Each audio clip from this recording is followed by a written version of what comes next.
आप देख रहे हैं SDM न्यूज़। मैं हूं रियाज अंसारी। इस वक्त मैं पंचक्की पर मौजूद हूं, वक्फ बोर्ड कार्यालय के सामने। आप देख सकते हैं मेरे बाजू एक साहब है जो ओपोजिशन पे बैठे हैं और रमज़ान का महीना चल रहा है और हम देखते हैं लोग एहतिकाफ़ में बैठते हैं, लेकिन ये साहब ओपोजिशन पे बैठे हैं। तो अंदाज़ा लगता है कि एहतिकाफ़ अफजल है कि ये अफजल है, लेकिन कहने का ये वफ़ का मामला है और वफ़ के मामले के अंदर भी यतीम गरीबों की दुआएं लगती है। तो चलिए अब आगे तफसील से जानना चाहेंगे क्यों बैठे हैं, प्रकरण क्या है, कहाँ का मामला है। सर, सबसे पहले आपका नाम बोलिएगा, आप जिस जो के बैठे प्रकरण को इसकी तमाम तफसीली से जानकारी दें ताकि दर्शकों को समझने में आसानी हो सके। सब मैं मोहम्मद अतर खान, सोशल वर्कर, दरगाह शाहबेरिया बोल के अपनी सिटी चौक में है जो दरगाह, उसकी इनामी ज़मीन है जो वॉचलैंड के नाम से जानी जाती है, जो 360 स्क्वायर फीट पे 4 मंजिला इमारत है। विक्रम प्रेमचंद सुराना ने 2014-2015 में 1 साल के लिए भाड़े पे लिया था, लेकिन 2015 में ही विक्रम प्रेमचंद सुराना का देहांत हो गया।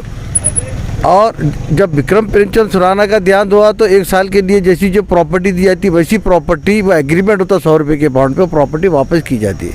लेकिन विक्रम प्रेमचंद के सुराना के जो वारस है, उसकी बीवी, उसका बेटा पीयूष विक्रम प्रेमचंद सुराना, इन्होंने वो प्रॉपर्टी वक़्फ को वापस नहीं की और ना वक़्फ के उन्होंने उसमें लाए थे ध्यान में।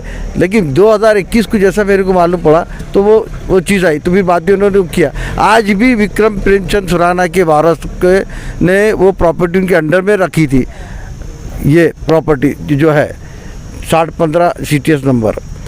अब बात यहाँ आती है कि ये तो इतना ही नहीं हुआ, लेकिन जब मैं लास्ट टाइम 4 महीना पहले जो मैं पोजीशन को बैठा था तो उस टाइम तक भी कार्रवाई चालू नहीं हुई थी। मेरा करस्पॉन्डेंस चालू थे, लेकिन CO साहब ने आश्वासन दिया था लेकिन शुरू, लेकिन उसके बावजूद भी उन्होंने कुछ काम नहीं किया। सिर्फ एक कलेक्टर ऑफिस को एक लेटर भेजा खाली करने। लेकिन यहाँ क्रिमिनल ऑफेंस हुआ, क्रिमिनल ऑफेंस ऐसा हुआ कि वो तो एक तो उन्होंने गुड़ बंगाल किया, उसकी वारस, उसकी बीवी, उसके बच्चों ने।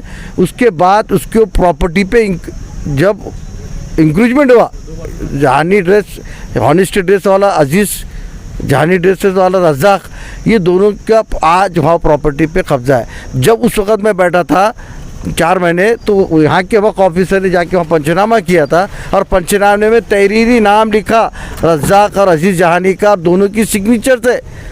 और ये बात मैं 1.5 महीने से CO साहब को बता रहा हूँ कि साहब यहाँ क्रिमिनल ऑफेंस हुआ, FIR क्यों लेकर। इन्होंने FIR भी नहीं किया। उसके बाद मैं FIR को पहुंचा सिटी चौक पुलिस स्टेशन में, तो उन्होंने बोला हम इन्वेस्टिगेशन करके करते। उन्होंने नहीं, कुछ 10-15 दिन नहीं हुआ तो मैं CP साहब को जाके मिला। फिर CP साहब के केस समझ में आया तो उन्होंने शायद कुछ एडवाइस की सिटी चौक पुलिस स्टेशन को, तो सिटी चौक पुलिस स्टेशन का लेटर भी इनको आया कि आपके साथ अगर क्रिमिनल ऑफेंस हुआ तो आपका एक प्रतिनिधि वहाँ भेजो, हम FIR करेंगे, मतलब वही FIR करने के। लेकिन CO साहब लेटर इशू नहीं कर रहे। ये क्या समझ में नहीं आ रहा मेरी बात, ये क्या चल रहा है। अच्छा साहब, ये बोलिए, जो आप जिस बिल्डिंग की बात कर रहे हैं, तो आज बिल्डिंग में मतलब कितनी दुकानें हैं या वो रहते हैं? साहब वो बिल्डिंग में एक ही दुकान है और उसको 4 मंजिला है, उसको 4 शटर, उसको एक इधर से है, उस साइड से, मतलब 4 शटर है उसको। अच्छा। और 360 स्क्वायर फीट के ऊपर वो बिल्डिंग बनी हुई है। उसके बाद 1st, 2nd, 3rd ऐसे 3 मंजिले हैं। अच्छा, ठीक है। अब ये बोलिए कि वहाँ पर कारोबार क्या चलता है बिल्डिंग में? अभी फिलहाल तो पहले जो है तो जो सुराना ने लिया था उसको इलेक्ट्रॉनिक आइटम्स का था, फ्रिज, वॉशिंग मशीन, जो भी इलेक्ट्रॉनिक आइटम है। आज अगर आप वहाँ जाएंगे तो वहाँ पूरे रेडीमेड ड्रेसेस की दुकान बनी हुई है। और आज भी वो दुकान के ऊपर काबिज है रज़ाक जहानी जी, अजीज़ जहानी जो हॉनेस्टी ड्रेस के मालिक है और एक जहानी ड्रेस का मालिक है। ये लोगों की इनके समझ में आ गया।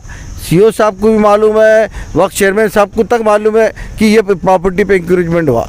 तो ये 52A के तहत उन्होंने 52 के तहत काम कर रहे, लेकिन 52A के तहत उन्होंने FIR करना चाहिए।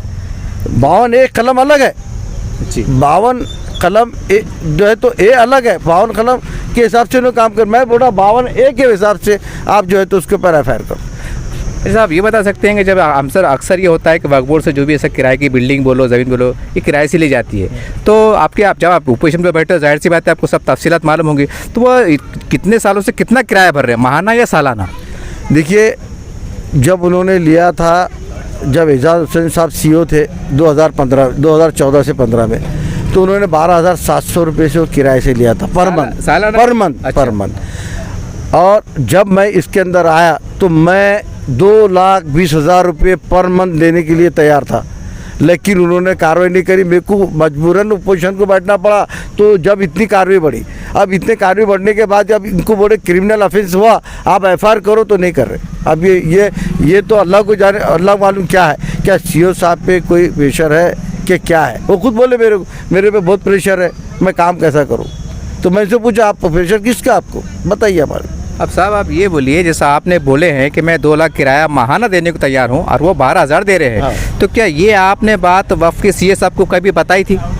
साहब ये वक्त के सीओ साहब को मैंने कई वक्त बताया, कई वक्त राइटिंग के अंदर मेरा करस्पॉन्डेंस चलता रहा इनसे।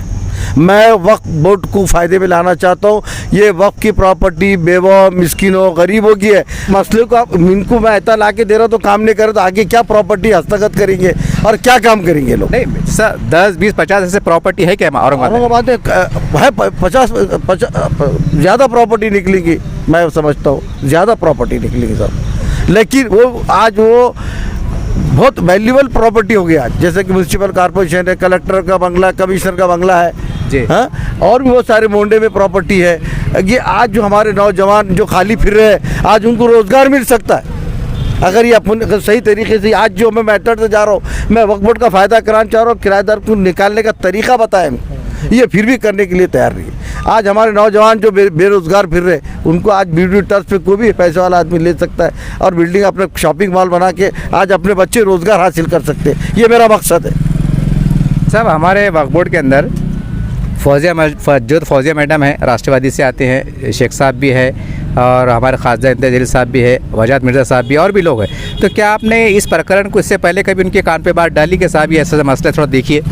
देखिए साहब, मैंने फौजिया मैडम को और अपने चीज़ों अभी ये जो मैं अभी पोजीशन को बैठा था, जहाँ तकरीबन मैंने डॉक्टर वजाद मिर्ज़ा साहब को, तकरीबन बोर्ड मेंबरों को और सीईओ साहब को, ये मैंने सब करस्पॉन्डेंस व्हाट्सएप के द्वारा किया हुआ हूँ। और अभी आपके अब आज ही मेरी इम्तियाज़ जलील साहब से बात हुई, तो उम्रा गए हुए थे। मैंने उनको कहा सर कि मैं आज मेरा सेकंड डे में पोजीशन बैठने का कि एफआईआर नहीं कर रहे। तो उन्होंने बोले मैं बात करके मैं बात करता हूँ बोले। फिर अभी मैं एक समझो जो उसके बाद में आधे घंटे के बाद फिर साहब को फ़ोन लगाया सर के बाद, साहब क्या हुई? तो बोले मैं कल उनसे मिल के बात करना चाहता हूँ बोले, उसके बाद आपको बताऊँगा। अब मेरे को ये बताइए साहब, क्या खासदार साहब आज क्या नहीं बात कर सकते? आप खासदार साहब क्या आज क्या सीईओ को आदेशित नहीं कर सकते थे कि भाई एक क्या मैटर है, क्या है? आप अपना एक आदमी नुमाइंदा भेजा दो, वक्फ बोर्ड की तरफ से एफआईआर हो जाएगा, बंदा उठ जाएगा। रमज़ान का ये चल रहा है कि मैं मेरे मफाद के लिए नहीं बैठा हूँ, मैं वक्फ बोर्ड के फ़ायदे में लाने के लिए बैठा हूँ। ये मेरा मकसद है। आज हमारे नौजवान बेरोज़गार फिर रहे हैं, आज ऐसी कई प्रॉपर्टी है जो कि आज अपन शॉपिंग मॉल बना के अपने नौजवानों को अपने रोज़गार हासिल दिला सकते हैं और वक्फ बोर्ड भी फ़ायदे में आ सकता है। ऐसे नहीं है कि वक्फ बोर्ड फ़ायदे में नहीं आएंगे, वक्फ बोर्ड भी फ़ायदे में आएगा, नौजवान भी अपने कारोबार को लगे। और मेरे वक्फ बोर्ड के चेयरमैन डॉक्टर वजाद मिर्ज़ा साहब से मेरे और सीईओ अली शेख साहब से मेरे 3 सवाल है। क्या दरगाह शाह एरिया की जो 360 स्क्वायर फीट की जगह है, क्या उस पर इंक्रीजमेंट हुआ या नहीं हुआ तो एफआईआर क्यों नहीं हो रहा? दूसरी बात, ये शाह एरिया दरगाह की 360 स्क्वायर फीट के ऊपर इंक्रीजमेंट रज़ाक जहानी, हॉनेस्टी अजीज़, इन्होंने इंक्रीजमेंट किया नहीं किया होगा तो एफआईआर क्यों नहीं? और मेरा बोलना है कि ये प्रॉपर्टी गुरबा गरीबों का है, इसको ये जो भी अगर मैं भी कर रहा हूँ तो ईमानदारी से काम करना पड़ेगा, सीईओ साहब को करना पड़ेगा, डॉक्टर वजाद मिर्ज़ा साहब को करना पड़ेगा, पूरे बोर्ड मेंबर को करना पड़ेगा। ये नहीं कि मैं जो सच का साथ है उनको देना पड़ेगा, झूठ है अगर मैं भी हुआ तो मेरे पे एक्शन लेना चाहिए, और सच है तो उनके ऊपर एक्शन लेना चाहिए। इतना मेरा बोलना है। इस तरह से आपने ओपोजिशन में बैठे हुए शख्स अज़हर खान साहब की बात को सुना, बड़ी तफसील से उन्होंने बताया और हमने उनसे ख़ास एक सवाल किया, क्योंकि बहुत सी बातें हर किसी को मालूम भी नहीं होती, तो कहने के पूछने का तरीक़ा भी होता है, मालूमात लेने का एक तरीक़ा भी होता है। अब चूँकि ये वक्फ की लड़ाई लड़ रहे हैं तो हो सकता है कि इनको वक्फ से संबंधित प्रकरण और कई मामले मालूम होंगे, इसलिए मैंने से एक सवाल किया था कि औरंगाबाद में इस तरह का और प्रकरण है क्या। तो इन्होंने कहा था 40 से 50 के आसपास है। अब ये ऐसी बिल्डिंगें हैं कि जब सब ये साहब अगर ख़ुद कह रहे हैं कि मैं माहाना 2 लाख रुपये महीना दे सकता हूँ, अगर वो बिल्डिंग को अगर कानूनी तौर से अगर मेरे को दिया जाए, तो सवाल ये नहीं है कि ये बिल्डिंग के लेने के लिए बैठे हैं, सवाल ये है कि किराया 2 लाख रुपये महीना देने के लिए तैयार है। और जैसे इन्होंने उनकी ज़बानी मालूमात दी कि वो 12,000 बंदा दे रहा है जिसको वो दिया गया।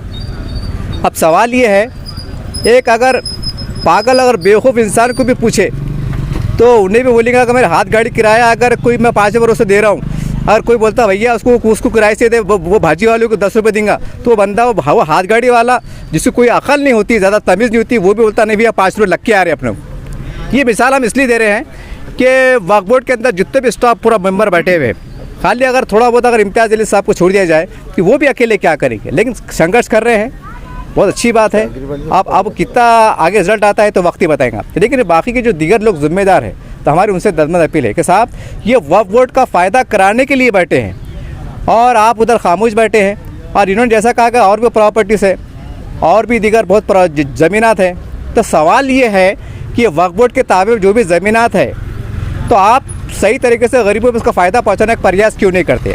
हमने भी कई बार सर्वे किया है, लोग बात ये आती है कि नहीं वक्फ पे कानून ऐसा बना हुआ है, वो ऐसा नहीं हो सकता, वो ऐसा करे तो ऐसा हो जाएगा। और जबकि हमने एक उदाहरण तौर पे मैं कहूँगा, पहले ज़माने में पुलिस डिपार्टमेंट का एक रूल हुआ करता था, पहले घोड़ों पे ऊँटों पे पुलिस का गश्त हुआ करता था, पहले छोटे मोटे मोबाइल काले फ़ोन हुआ करते थे, हेलो बोलते थे। अब चोर और बदमाश भी ज़रा स्मार्ट हो गए, तो ज़माना स्वरूप बदला, टेक्नोलॉजी का दौर बदला। अब तो ऐसे ऐसे कैमरे निकल गए, यहाँ बैठो तो सिटी चौक में क्या हो रहा दिख रहा आपको, जो कैमरे आते उससे दिख रहा। ये नहीं कह रहे कि टेक्नोलॉजी में बदलाव आ रहा, कानून में बदलाव आ रहा। कई कानून में बदलाव ऐसे भी हुए कि चोरों बदमाशों को भी सोचना पड़ रहा है कि पुलिस हमारा बाप है, अगर हम ज़्यादा होशियारी करेंगे तो हमारा बहुत बुरा लूँगा। कानून के अंदर भी कहने का बदलाव आ रहा है, तरमीम आ रही है। अब सवाल ये है, करोड़ों अरबों रुपए की प्रॉपर्टी है और आप पुराने कानून के लेकर बैठे कि नहीं इसमें ऐसा लिखा हुआ है, हम कुछ नहीं कर सकते। तो बड़ी साहब ये दुख की बात है और कहने की शर्मिंदगी की बात है। उन सब नेताओं के ऊपर कह रहा हूँ मैं, जो अच्छा काम कर रहे हैं उनको बहुत बहुत मुबारक, अल्लाह आपको कामयाबी दे। लेकिन जो खामोश बैठे हैं, पता नहीं उनकी क्या मजबूरी है। तो आपसे गुजारिश है साहब, अगर आपका भी अगर 20-30 का प्लाट अगर सिटी चौक में हो, शागर में होना, तो आप उसके पास 100 बार प्लानिंग करते कि मैं उस पर 6 माले की बिल्डिंग बनाऊंगा, इतना किराया आऊँगा, इतने मेरी पीढ़ी को काम आएगा। एक अगर 20-22 का प्लाट है, ये हज़ारों एकड़ पड़ी हुई है, लाखों मुसलमान परेशान हैं, तो आपके जहन में क्यों नहीं आ रहा कि हम कुछ सरकार से लड़े, सरकार से बातचीत करें, कानून में थोड़ा बदलाव लाने की कोशिश करें, कोई ऐसा लचकदार कानून बनाए कि गवर्नमेंट का भी फ़ायदा हो, वक्फ बोर्ड का फ़ायदा और गरीब मुसलमानों को फ़ायदा पहुँचे। ऐसा कब तक चलता रहेगा कानून में ये लिखा हुआ नहीं हम मजबूर है, ऐसा है वैसा है। अरे ये तो वो प्रॉपर्टी है जो हमारे कब्जे में, हमारे से मुराद बोले तो मुसलमानों के कब्जे में है, तो आपका ये हाल है। ये तो अच्छा हुआ कि सरकार से लेने का मामला नहीं है, न तो ये बोलते थे भैया हमारी हुकूमत कहाँ है, आपको तो मालूम है आमदार नहीं हमारे, खासदार नहीं हमारी सरकार नहीं है, हमारा होम मिनिस्टर नहीं है, ऐसे बातें करते थे। अरे करके बोलते हैं ना, ऊपर वाले मारता है ना, वो सोच समझ के मारता है। अरे जो तुम्हारी मुट्ठी में वहाँ इतनी बदमाशी चढ़ी, तो काय की हुकूमत ऊपर वाला तुमको देंगे, काय को ताकत देंगे, क्यों तुम्हारी दुआएं कबूल होंगी। ये सारी बातें साहब, ये मैं जब बोल रहा हूँ ना, ये मेरी व्यक्तिगत मत नहीं है, आप समझ लो। अगर जो भी अगर प्रशासन भी सुन रहा है, तमाम नेता लगा सुन रहे हैं, तो मेरी व्यक्तिगत मत नहीं है। मैं सैकड़ों लोगों के बीच में घूमता हूँ, लोग कहते हैं पत्रकार साहब आपको चैनल से बता दीजिए, थोड़ा अच्छा बोलते हैं, तो मैं कहता हूँ आप बोलिए साहब, बोलते नहीं आप बोल दीजिए। तो उनकी मैं तर्जमानी कर रहा हूँ, मेरे इसमें कोई अल्फाज नहीं है। हाँ एक दर्द रहता है, दर्द छुपा हुआ है, लेकिन मैं पत्रकार हूँ और मुझे सबको लेके चलना है, कानून का भी पालन करना है। तो उम्मीद करते हैं कि इशारा इशारा बहुत कुछ समझ गए होंगे। और ख़ासकर आखिरी में मैं खाते दिल से गुजारिश करता हूँ कि साहब ये मेरी, मुझसे भी मैं कहना चाहता हूँ साहब, ये मेरी को अपनी राय नहीं है।